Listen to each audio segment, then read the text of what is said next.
ချန်ပီယံအသင်းရဲ့စိတ်ဓာတ်ကိုပေါ်ပြပေးသွားခဲ့တဲ့ချက်စီမင်္ဂလာပါချက်စီအင်ပါယာမြန်မာနေပြီးတော့ကြိုဆိုလိုက်ပါတယ်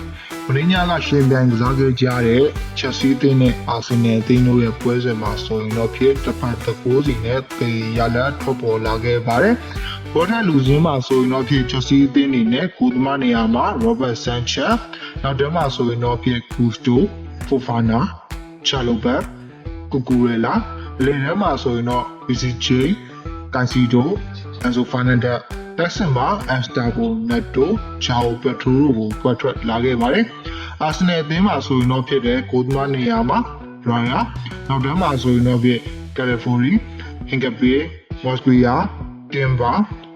လေထဲမှာဆိုရင်တော့ဖြစ် Wright Subramanian တိုက်စစ်မှာ Martinelli Easy Saka Marino တို့ကိုပွက်ထွက်တုံ့ပြန်လာခဲ့ပါတယ်။ကိုဘာမာကိုပွက်ထွက်လူစင်းမှာအသုံးပြုမဲ့လို့ကျွန်တော်သတင်းထွက်ခဲ့ပေမဲ့လည်းကျွန်တော်ဒီအရန်ကစားသမားအနေနဲ့သာပါဝင်လာခဲ့ပါတယ်ထို့အတူကျွန်တော်တို့အာဆင်နယ်အသင်းရဲ့ဒီအဓိကနောက်ခံမှုဖြစ်တဲ့ဆလီပါကလည်းပွဲမတိုင်ခင်လေ့ကျင့်ခန်းအစီအစဉ်မှာတရားရရှိသွားခဲ့မှုကြောင့်ကျွန်တော်ဒီပွဲကိုလွဲချော်ခဲ့ရပါတယ်။ဒါကြောင့်မို့ကျွန်တော်ချက်စီအသင်းနဲ့အာဆင်နယ်အသင်းတို့ကအဓိကကစားသမားအများကြီးမပါဝင်ခဲ့ဘဲနဲ့ရှင်ပြိုင်ကစားခဲ့ကြရပါတယ်။ပွဲစပိုင်းတွေမှာဆိုရင်တော့ဖြစ်အပြန်အလှန်ကြီးကောင်းနေပြီးတော့ဒီပွဲကြမ်းတစ်ပွဲတစ်ခုဖြစ်ခဲ့ပါတယ်။ဒါကြောင့်မို့ဒီလိုဒီအဝါကတ်တွေပြတ်သားခံခဲ့ရပါတယ်။ပွဲချိန်အလဲပြောင်းတစ်ခုအနေနဲ့ပွဲကစားချိန်38မိနစ်မှာဆိုရင်တော့ဖြစ်ဒီမော်ဇက်ကန်စီဒိုရဲ့အဖြတ်ထုတ်ကျန်တဲ့မှုကြောင့်ဒီအထရိုက်နီကန်နဲ့ဘီယာကိုပြန်ကြည့်ပြီးတော့ထုတ်ပယ်ခြင်းခံခဲ့ရပါတယ်။ဒီဆုံးဖြတ်ချက်ကိုကျွန်တော်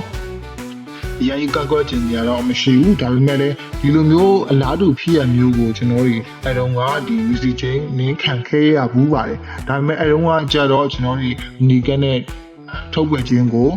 မခံခဲ့ရဘဲနဲ့ကျွန်တော်17ယောက်ကစားခဲ့ရပါတယ်ဒါပေမဲ့ဒီနေ့ပွဲမှာဆိုရင်တော့ပြကျွန်တော်အလားတူဖြစ်ရမျိုးပုံစံမှာပဲကျွန်တော်တို့ဒီလိုက်ရိုက်နေကနေထုတ်ဝေခြင်းခံခဲ့ရပါတယ်ဟုတ်ပါတယ်ဒီဖြစ်တော့မှုမျိုးဟာတစ်ဖက်ကမာရီနိုတက်ပြင်းထန်တဲ့ကစားပုံဖြစ်ပါတယ်ဒါကြောင့်မို့သူဒီတရားပြင်းပြင်းထန်ထန်ရရှိသွားနိုင်ပါတယ်ဒါကြောင့်မို့ဒီအနီကောက်ကိုကျွန်တော်စောတကားတက်ခြင်းမရှိပါဘူးပြင်းထန်ပါတယ်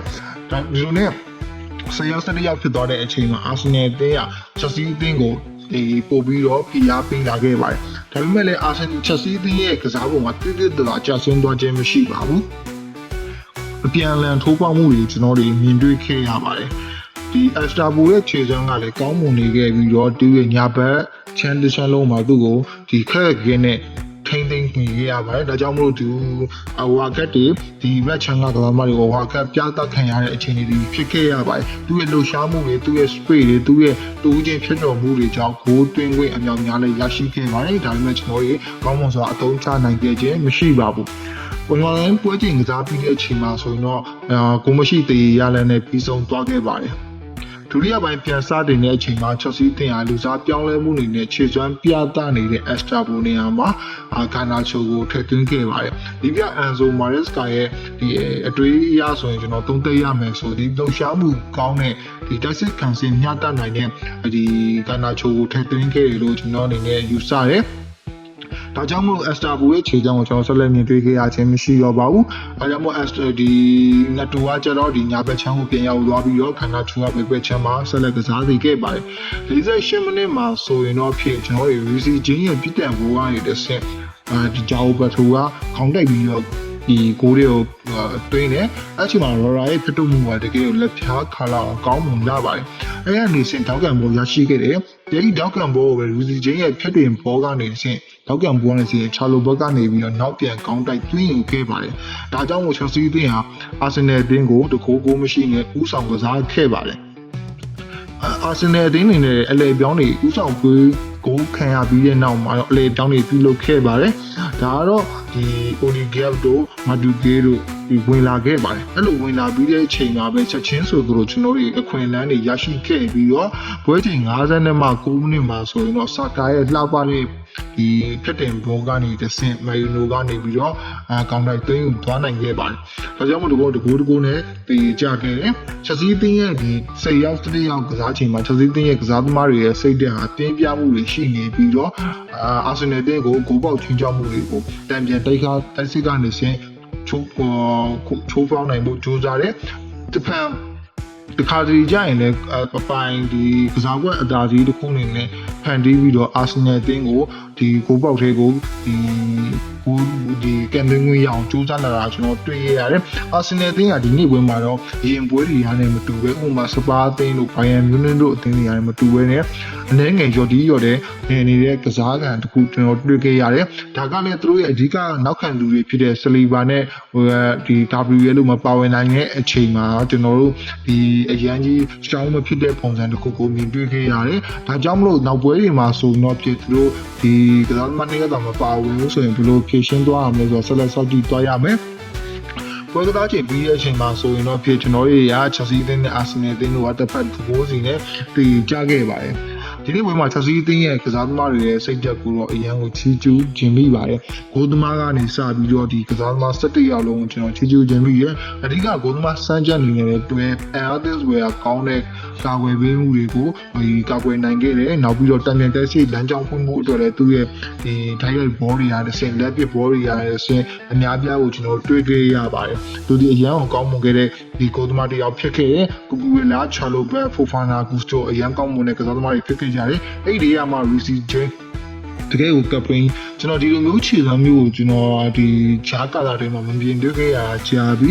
ဒါပေမဲ့ဒီနေ့ဝင်မှာတော့သူ့ရဲ့ performance ကတကယ်ကိုအရန်ကိုကြမ်းတမ်းလုံးနေပါတယ်ကြမ်းလုံးနေခဲ့ performance ကိုကျွန်တော်တွေ့ခဲ့ရတယ်ရှစ်လေနောက်သူ့ရဲ့ခြေရာတွေဖြစ်တဲ့အတိုင်းကိုသူဒီပါဝင်လှုပ်ရှားကစားပေးခဲ့ပါတယ်သူဒီတစ်ဖက်ဒီညာတောင်းမှန်ညာကွဲခံစီပြန်ရောက်သွားတဲ့အချိန်မှာလည်းသူဒီအားကုန်ကြိုးစားခဲ့တယ်။ဝင်းလေဒီအဖြက်ကစားတဲ့အချိန်မှာဆိုရင်လည်းသူဒီမာဆက်ကန်စီလိုရဲ့နေရာမှာ2ယောက်စာသူဖြည့်စည်းကစားပေးခဲ့ရပါတယ်။သူရဲ့ပြင်ညာမှုနှုန်းတွေကိုကျွန်တော်တို့မြင်တွေ့ခဲ့ရနေတဲ့ဖြစ်တဲ့သူရဲ့ဘော်ဒီခုပြီးတော့လက်ထပ်ပုံရတဲ့ဆင်ကျွန်တော်တို့အာဆင်နယ်အသင်းကအဝါကက်တွေပြသခံခဲ့ရတယ်။ဒါကြောင့်မို့ Chelsea အသင်းကစားသမားတွေရဲ့စိတ်ဓာတ်ကိုတော့ကျွန်တော်ချီးကျူးခြင်းမိတယ်။ဒါဒီလိုမျိုးစိတ်ဓာတ်မျိုးတွေချန်ပီယံလောင်းတွေရဲ့စိတ်ဓာတ်တွေမှာစိတ်ဓာတ်မျိုးတွေပဲဖြစ်ပါတယ်။ချန်ပီယံဖြစ်မဲ့အသင်းဟာ10ယောက်မကလို့9ယောက်နဲ့လည်းကျွန်တော်တို့ဒီလိုကစားပုံနဲ့ကျွန်တော်တွေကကစားနိုင်မှုလိုတယ်။ကစားပုံကိုအတာတာဒီလိုမျိုးစိတ်ဓာတ်နဲ့မာကျောမှုနဲ့ဒီလိုမျိုးဒီတစ်ပတ်အသင်းကိုလွယ်နဲ့ပေးအနိုင်မခံတဲ့စိတ်ဓာတ်မျိုးရှိနေဖို့လိုပါတယ်။ဒီလိုမျိုး viewer တခုဒီလိုမျိုးစိတ်ဓာတ်ကိုချန်ပီယံဖြစ်ချင်တဲ့အသင်းတွေရာတဲ့တင်ယူတင်ပါတယ်လေးလာတင်ပါတယ်ဘာပဲဖြစ်ဒီနေ့ပွဲမှာဆိုရင်တော့ဖြစ်ကျွန်တော်တွေကမနှိပ်ပါတဲ့မညံ့တဲ့ခြေစွမ်းနဲ့ကျွန်တော်အာဖူနယ်တင်ကိုအစည်းအဝေးနဲ့ကစားနိုင်ခဲ့ပါတယ်ချန်ပီယံလောင်းတို့ရဲ့စိတ်ဓာတ်ပဲဖြစ်ပါတယ်ခင်ဗျာအားလုံးကိုကျေးဇူးတင်ပါတယ်